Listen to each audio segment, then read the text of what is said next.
Coffee and Beats album review. Flea, Honora. Welcome to another edition of Coffee and Beats. I am your musical barista, Rod the Magnificent, back with another episode and back with another review. But before we get into it, hit all of those reminders on the side of me so you can get notified every time I post a new episode. With that being said, let's get to the intro.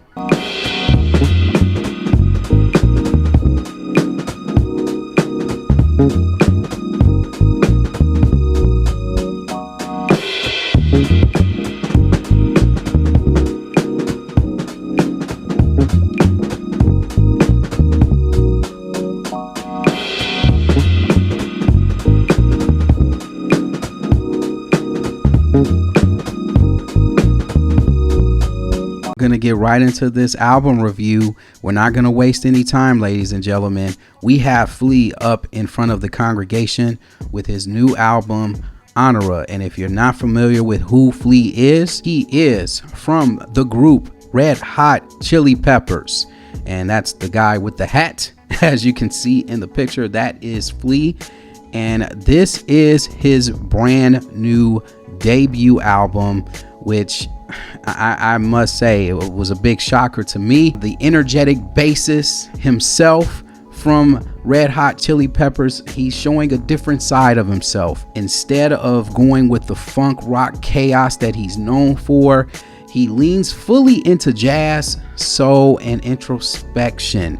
And the album is named after his great-great-grandmother, which she's also featured on the album cover. This is a 1960s photo of her and her cute little bird. So shout out to Flea for putting so much thought. You can tell this was a personal project by what you see on the album cover. Now, before I get into my review, just want to say, just get this out of the way. I am a huge Red Hot Chili Peppers fan. So even though I'm not one of those that's going to tell you the ins and outs of Red Hot Chili Peppers and throw B-side tracks at you and just to impress you, listen, I had my 90s hard rock, punk, chaos phase back in the 90s where I was just listening to nothing but alternative rock music and classic punk music. So I'm very familiar with Red Hot Chili Peppers and Flea himself. But this was a shocker. When this thing came out, I saw that Flea was doing a lot of interviews out of the blue, and then he did a couple of live late night performances on some talk shows, most notably Jimmy Fallon. And then he dropped a video for his new single, which really caught my attention. I really enjoyed the video, which I'm gonna get into later on in the review.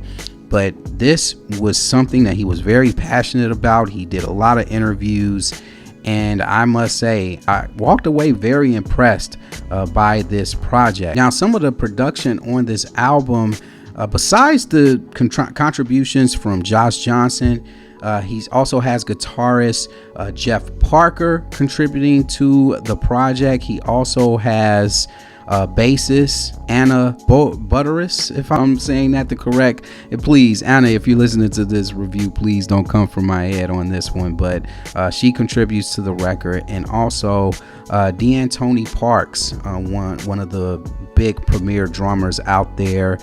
He contributes with some drum work for the record. And one of the things that I truly appreciate about this album from Flea is that he's doing a lot of vocals himself, the bass. He's also pulling out the trumpet on some of these tracks, which really set the tone. And this isn't about flexing a new instrument, right?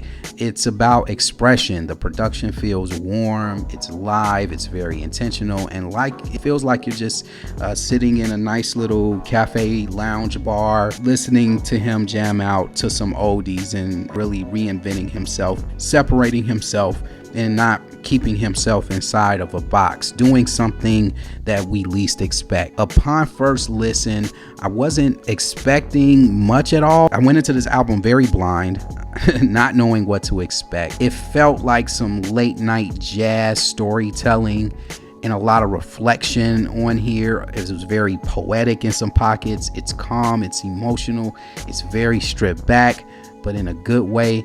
It takes patience to really get into this album, especially if you're not familiar with Flea. If you're just popping this in, I'm just going to say listen to this review so that you can get a good feel of what to expect from this particular project. Now, the first song really jumps off the page with a plea, and this one sets the tone for the rest of the album. It feels raw, it's vulnerable, like Flea just letting everything out, and you kind of see that in the video for this particular song. The music video, it has him doing interpretive dancing, and it adds another layer to the track. It's very artistic, but it's also personal. Another song that I like off here is Traffic Lights, which is assisted by Radiohead's own Tom York. This is a standout track, fits perfectly in the space that Flea is creating here. It's moody but smooth. The chemistry between him and Flea is amazing. Next song that I really like off this album is Maggot Brain, which is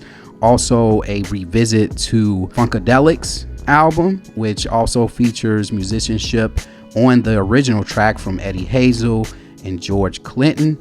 A strong emotional tribute by Flea here. You can feel the respect here. It's not trying to outdo the original, but it's honoring the original with good, deep respect. Up next, he also did a tribute to a classic of Frank Ocean's, actually his breakout single, Thinking About You. And this instrumental cover is beautiful. If you haven't heard his performance of this song on Jimmy Fallon, I need you to do me a favor and go check that out. It is beautiful, it's gorgeous, it's stripped down, it's soft, it's very expressive. Flea lets the instruments just sing on this revisit. And then last but not least, we have the track Free As I Want to Be, and this is just an original song by Flea. This feels like a freedom song, got a nice reflective message, a really strong closer that leaves you in a calm space. Overall, I thought these tracks on here were pretty solid. Now, there were some critiques that I have of the album, but they're not really bad critiques. It's just songs that I just won't go back to. Wichita Lineman, which features Nick Cave, revisit a classic from Glenn Campbell's Wichita Lineman, and it's a solid revisit, but it doesn't hit as hard as some of the other originals on this album. Still good though, it's just not a standout track. And then Willow Weep for Me, which is a revisit of Anne Ronell's popular song back in 1932. It's a respectable cover, leans a little bit too safe, it sounds nice, just doesn't leave a strong impression compared to the rest of the lineup here. And maybe because I did go back and listen to the Anne Ronell's version, and again, there's no connection for me with that song. I'm sure it was a hot song back in 1932, but for me it's like, okay, it's a nice addition, all right, whatever, moving on type of track. It's not a bad one. Instrumentation on there is good. It's just not something that I'm gonna just go back or add to a playlist. But my thoughts on the production on this thing, it's one of the best parts of this album. Everything feels live and organic, nothing overproduced. The instruments breathe. And a lot of people, I remember I was having a conversation with somebody, and we were talking about the transition for some musicians going from one genre to another genre. I looked at Police as an example, with Sting leaving Police and doing his own solo projects, and then eventually later on, I think it was around in the 2000s, past the 2000s, Sting started tapping into the jazz, but his got criticized a little bit. But in this case with Flea, he's doing it the right way. It's not trying to be flashy. It's about feel, it's about space, it's about emotion. And you can tell this was made with intention, not for the charts, but just something that he loves to do. And at the end of the day, when it's all said and done, Honora shows a side of Flea that a lot of people probably never expected. It's personal, It's calm, unlike what you see with his live performances with Red Hot Chili Peppers. It's jazz driven and is very intentional. And this isn't just for quick listens. It's for you to sit back, relax, kick your feet up, maybe read your favorite book, have this album playing in the background while you're enjoying your favorite cup of coffee or tea. When it's all said and done, I give this album 4.1 out of 5 coffee cups, 4.1 fire coffee cups out of 5. I really enjoyed this project. How about you? Did you listen to it?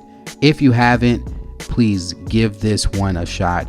You will not regret it. And that will do it for this edition of Coffee and Beats. I am your musical barista, Rod the Magnificent. When it comes to coffee, when it comes to music, stay grounded for life.